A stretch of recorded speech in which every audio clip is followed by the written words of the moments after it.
These attempted defuse plants. A pre-placed hole underneath Shepard is going to be no hindrance, it seems, as he goes for the defuse plant. Joystick will take down the smoke, it seems, and another one for him as Prox goes down. All of the roamers downstairs eliminated from the Ash. You see Fonkers starting to fight his way back. Shepard will go down. M&M not out of this just yet, and with only 16 seconds left, they just need to deny the next defuse plan, and it will be a successful play from Fonkers, and another one for him. I cannot believe he won that fight, but he did, and there's only 6 seconds left. From behind, we have Scyther, and he's going for the kill. Joystick will get another downstairs, and to the best of their advantage. And in they're going to move here. More kills being picked up by M&M, as unfortunately Empire basically been forced into a funnel at this point. Joystick finally makes a move down the service steps to get him in, but Fonkers is still finding the impact. There's a trade from Shepard to bring it back a little bit against Nello, but at the end of the day, it's Empire still picking up kills, but time is getting low. They don't have really enough time to get this plant, but it won't matter as they do successfully hunt down the last player and pick up the round once again. Yeah, Empire's still going to try to keep themselves in this. Scyther should have got the stun off right there. He's going to find another target, though. The problem is, we'll lose his teammate in the process, so it's all down to Scyther at this point. Bringing it into the 1v3. Now a 1v2. Finds that second kill, though. Only one more to knock out, and time is low as well, so he has to try and hunt this player out. Nearly gets it, but no, is shut down by Frau, the last man standing for M&M. We do see him pretty much ready to go on the Yokai for when that smoke fades away to be able to deny it. There's still more to use. In fact, we do see the attacking team use the smokes, but a nice read from Scyther. Sees the push down the stairs, but fails to get the kill regardless. It's Fonkers again, able to move in and pick up that frag. We can see Shepard just destroying the wall here. Flips around to get the second kill as well, but he will still fall. Not even any access on any of the other staircases for these guys to work off of. The smokes are going to go down actually for both sides there, but there's a big push from Karzeka. It's knocked down one, I believe. It's eliminated another, and there we go. The quick cleanup as we see Empire absolutely dominate against that take and pick up another round, now putting them on match point, or map point, excuse me. Doki going to be pushing his way into Piano. Oh, Fonkers gets a kill onto Shepard from behind. Doki goes down, putting us in a 1v1. And the diffuser's down inside a bathroom. Fonkers up against a wall, but he makes it work. M&M keep themselves in play. And we go to 6-5. This first map means a lot for them, especially as you stated in the before the match, how important that second map is going to be for Empire. A fight for Scyther, and he's going to come out on top. Nello goes down. The grenade not going to do any damage, or if any, very little. Scyther just holding on inside a bathroom. Frau's going to go down to his teammate of Shock, and just Fonkers now in the 1v3. Yeah, and Fonkers unfortunately doesn't have the greatest position to try and clutch this from. He's still outside of the building, so he's going to have to try and go for a lurch inside of the yellow steps, but as expected, Karzeka already has that angle. He's got his number, knocks him out quickly, and with that, ladies and gentlemen, it is Empire that will take control of the opening map of this series. They steal their opponent's map pick, and now are on top 1-0 overall in this series with a 7-5 final map score.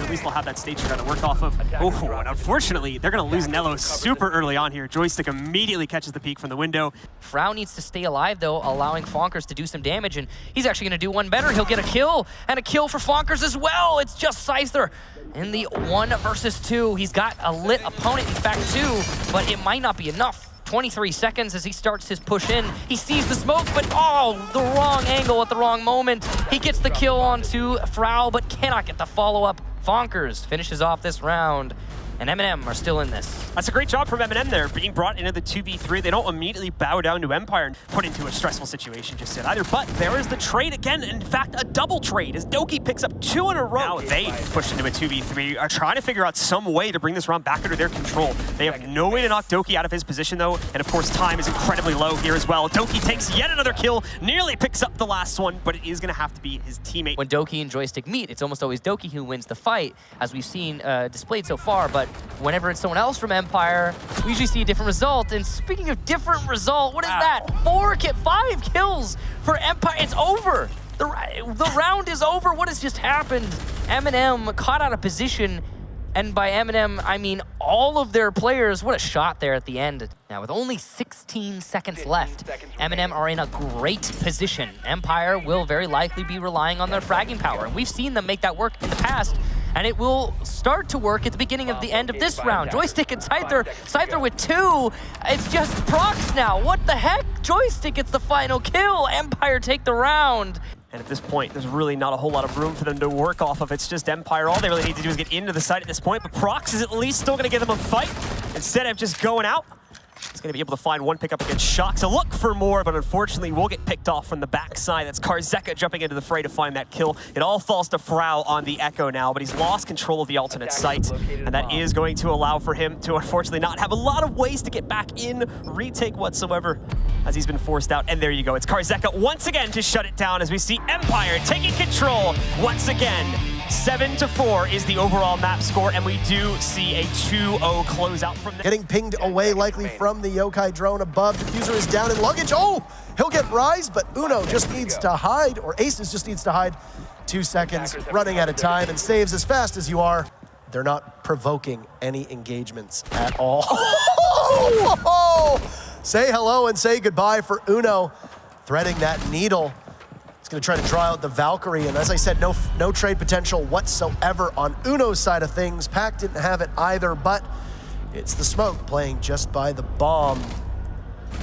He'll get the shot needed. There wasn't that much left. Especially if the stream, the way they're set up, is gonna be trying to take that, and once again, Uno with another tap fire kill. Lands him that double for Uno, the IQ, and he's going to be inside the bomb site as well. A minute to 30, the Toxic Babe starts to get planned out. Uno pushes in another kill for him, a free K. Potentially on for the ace, certainly could be on for the ace. A fourth for him. Last man up to try and stop this. Kendrew, can you deny the ace away from Uno? Yes, you can. You eliminate him, but still 2 more to find. Ignoring that castle barricade on the double doors. It's going to be the IQ working in, but it's a double play from Pac. The saves and deep is there, but Rise with 2 of his own. The shotgun of Kendrew finds Hicks, and Rise now will need to fetch that diffuser and play against a Smoke, who will have all the advantages in the world. But it'll be Darius there instead on another angle. That MP5 at such long range as he rotates through Hall of Fame, and nothing comes off it. That's where Capo comes in so big, and even with the Para can do a lot of damage as another player for Pac will fall. Kendrew off the board, and plant has been initiated. More shots rattle back and forth as Aces tries to deny. Darius trying to rotate on in. Siege still there. Deep eliminates one. Alfama falls, and Siege gets the freest kill of the match. On to Aces 2 versus 1. Down to Hicks inside of bathroom. Siege season, and he gets that kill for himself. And the diffuser will be picked up by Pact. These ACOGs getting put to good use. Lots of shots being missed from Rise. Kendrew taking out Aces, traded off to Alpha, who takes down deep. Push from the Hibana will bear no fruit. It's a 3v1. Kendrew, completely disoriented from the Yokai burst. Unattainable for Pact, is holding onto the diffuser and getting a plant down. And it looks like it might happen yet again.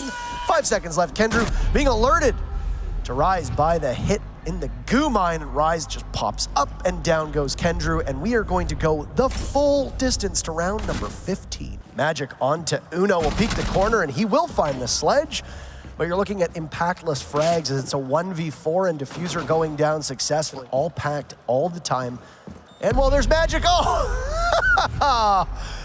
Easy to Claymore at the last second, and Alfama will be credited with that kill. 8-7, a marathon of a match. And that hard breacher being felled from a stream.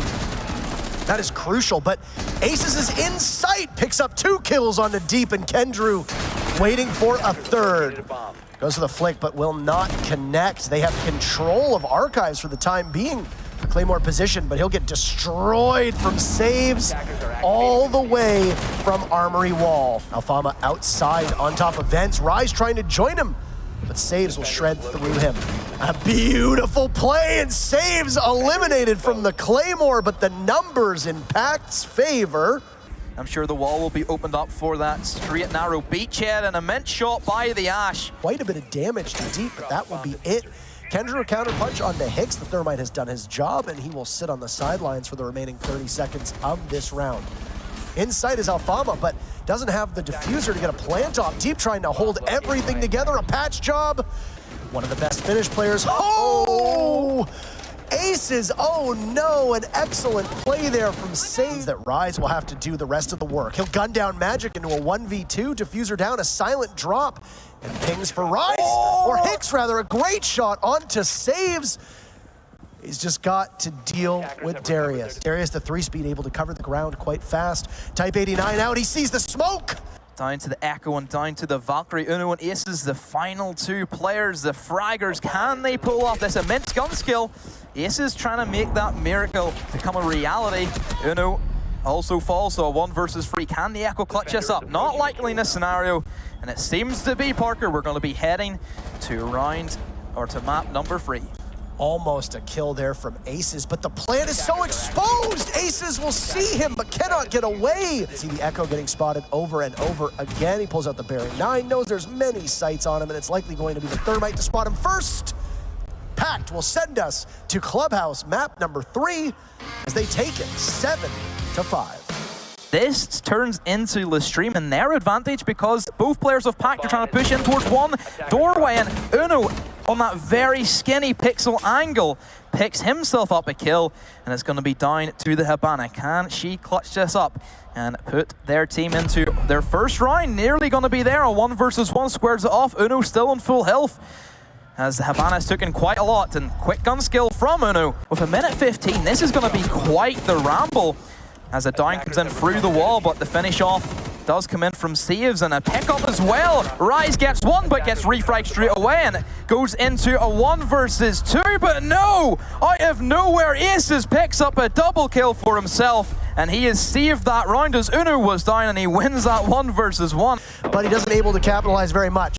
Deep and Saves are there to even it out at 3-3. Uno trades off Saves, and Deep wandering in towards construction, looks in towards Cash. Alfama eliminates his only remaining teammate, and Uno is there. That is 6 in a row and match point. Also got an Evil Eye Cam that is staring right at Alfama. He can't catch the Jaeger just yet. He'll get a kill there. Alfama downing him, so it's a 1v1. But Deep, a great clutch. The 2 final kills needed to keep his team in the running. This be the beginning of a comeback for Pact. Darius will have to get back into sight while Diffuser possibly being planted by Alfama. And there's Uno holding the angle. Lestream dropped 1 round, but that is it. A 7-1. Pact makes them work for it. Bit of cheeky smiles, and the new roster works out pretty well for them as they take the series 2-1. Leonski still down, can provide some pretty valuable intel as a down. Oh, what a shot from Paula on the Quadzi. Picks up the final down player, and it will be a 1 versus 1. Avage versus Paula. This is a very unwinnable position unless Avage does he here. Yes, he does. He pushes in, and Paula will not be there. And they can't really jump in. He's got a hole here looking straight at the window, picks him off instantly. So they don't know if the top floor is clear. None of the attack that they've been doing yet actually gain them anything. Will be a 5 versus 1 as Nesk and Gohan each get themselves a kill, and SiegeGG seeing if he can find the final one. Stuck inside a fountain and an easy pre-fire. SiegeGG pushes in, has the C75 like you did say, and he starts fragging with it as well. But from below, like we expected, DreamHack would fall, and a 2 versus 3 as some kills come out from Snuff and Avage alike. 2 heavy French left, only 1 heavy French. Diffuser has been planted in the midst of the action. Snuff has to try and retake a 1 versus 3 and also pull off the successful defuse. Snuff just trying to eat as much bullet as he can, and he is as far away as he could be. And if there's any Valkyrie cameras, there will be one right up in the corner, but that will be spot out. Paula looks over towards the wall. They don't know he's actually going to be in one of the stalls. They do now as misses his shot. C4 gets tossed out as well and will land its mark. Avage, clutch C4. Paula, 1 versus 1 against Avage, and Avage will come out with the deagle. He clutches up, and Trust Gaming will pull back around. But still, Liquid in all control. But still, 6 rounds to 2. Liquid still leads. DreamHack, can he try and provide the cover for his teammates? No, misses the shots, and he gets downed inside of the crossfire. Avage dims himself up, and still Legion alive as well as he tries to rotate on in. What a clutch stim pistol. Can DreamHack try and stop this? No, gets shot as he was, but out manages to turn around. Eliminate Nesk, a kill for him, but still a 1 versus 2. And that will be the cleanup from the Doka B. And just like we expected, Team Liquid, they take the first map, 7 rounds to 2. Maestro to his right and Quadzi to his left. No longer Maestro to his right. It's from below. Paula squares into a 2 versus 3, but Quadzi trades it right on back. So Paula still there. Can he find anybody else? One pressing him over towards the stairs, and that will be it. And well, Snuff may try and long arm this potentially. You can see the C4 of his fallen comrade will be there, tries to bait it, but the way the Liquid are set up, this should be a pretty easy clutch here for SiegeGG. Sees ahead, but no, somehow Trust have managed to pull off the 2 versus 4. Tor will be 2 people, and the flashbangs as well will come out, but he has moved very aggressively, but still loses that gunfight. However, the refrag comes in from DreamHack. However, everybody else will fall as well from Liquid, and that will be a quick cleanup from Trust. Double kill from DreamHack, double kill from Avaish, and that will send them one step closer to map number 3. Almost seeing a little bit of a Liquid attack coming out here from them. Oh, the quadruple C4 coming out from Zig. You have got to be kidding me. Based off, history. A couple of quick fries come out, and Quadzy, he will bite the dusk, and Paula comes in. Quick double kill for him, a 3 versus 3, and still 2 players in the bomb site standing strong, but no, it will be Snuff winning that gunfight. Zig will refrag a 2 versus 1, as Avaish also picks up a refrag onto Zig. Plant will go down 3 seconds ago. Paula, can he save this? Yes, he will get the clutch. A 4K for Paula. Nesk still below, has the nitro cell as well, but as you can see, the flank rotation will be covered by DreamHack. 1 versus 4. Down the Gohan. Can the new player of Liquid pull off a clutch? He starts things off with a kill onto DreamHack. C4 gets cooked and gets tossed out and will land the planter. Does he find another one? Yes, he will. He will get the down. It goes into a 1 versus 1. 20 seconds ago. The pickup will come in from Avaish, and Quadzy, he will be picked up, but will he be put down right as soon as he gets revived? No, Gohan, he does not land the shots, and he will start to get pressured, and Quadzy will win that, and Trust Gaming will take Clubhouse against Team Liquid. All Trust have to do is wait, hold their angles, and SiegeGG, all he can do is try his best to get some kills. He gets an immense shot onto Avaish, but still the outside hold will be there from Leon as he creates another great shot, just like he done into Avaish. Decides to go for the outside option, but no, Leonsky will be there, and just like Clubhouse, Trust Gaming take the first round. 15 seconds to go. This is going to be a complete slaughterhouse to the players of Trust, and just like that, it will actually be the tables turned as Trust Gaming. They take the lead, a 2 versus 1 into a 1 versus 1, and somehow they win the round. The unwinnable dream for Trust, and they take the lead 2 rounds to 0. So DreamHack trying to work his way down towards that blue tunnel, more like Death Tunnel, as Ness comes in with a quick double kill with a T5, and another one for him as Gohan gets one of his own, so a 1 versus 5 down to Quadzy, and this back push has dramatically failed for the players of Trust Gaming. A flawless round. And if he still has his impact needs, he could stop the plant going down, but no, plant got down too quickly as the cover from Snuff was there. Nesk will eliminate DreamHack on the yellow stairs, a 2 versus 3. This is clutchable by Liquid, but Trust will have to hold the angles well if they want to succeed. Don't really know what he's going to do in this scenario, and the Claymore will go off. Snuff manages to land it with the explosive, a kill for Zig. Pre-fires the wrong position. Leonsky will be there, but he has to work quick if he wants to try and stop the defuse going down. He sees the Maestro, picks him up, and this will be a 1 versus 1. Paula on very low HP. Leonsky could also potentially die. Leonsky sees the head, and he manages to pull off the round. And look at that, all of them on their feet. Managed to get Paula down to very low health as well. He's just barely hanging alive, and Quadzy aggressive jump out. The flash does hit him, but he also lands his shot as well. Even gonna be phone called, and can he get away with this? This will be immense. No, he'll be shot down, but then DreamHack jumps out and also gets the refrag. That's immense coming in from the players of Trust Gaming. After each other, right? Like, they're so confident right now. This peak actually getting, how are they, where's the drones? Like, what's going on for Liquid here, right? There is no communication. They're not getting the refrags wherever they need to be. They're letting Trust Gaming play their matchup. Potentially Ness will fall. Yes, he will. Snuff will be there. A 1 versus 3 down to SiegeGG. Gets a smoke grenade in, but somebody will be very close to his left-hand side if he tries to swing in. But no, the run-out comes in from DreamHack. A free K from him.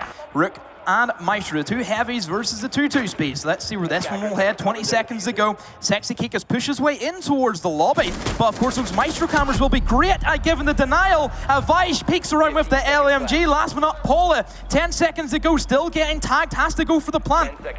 Excellent bit of patience from Trust Gaming. The plant comes in, they are going to have to collapse on it. Snuff will swing on round, he should manage to land the shots as soon as Paula comes off. He sees the back end of the buck and he will get it! And Trust Gaming go match point against Team Liquid.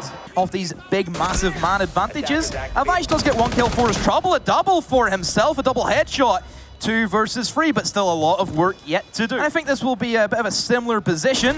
Avage does see the buck, but misses the shots. No, lands it and gets it down.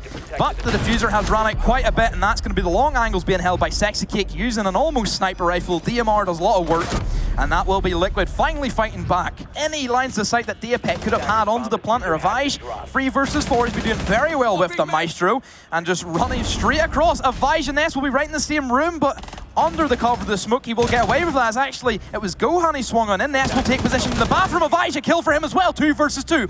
Paul on very low health. He sees the partner and he manages to pick up the dime. At 2 versus 1. Paul on such low HP, and that will be it. And Trust Gaming will do the unthinkable as they beat Team Liquid 2 maps to 1.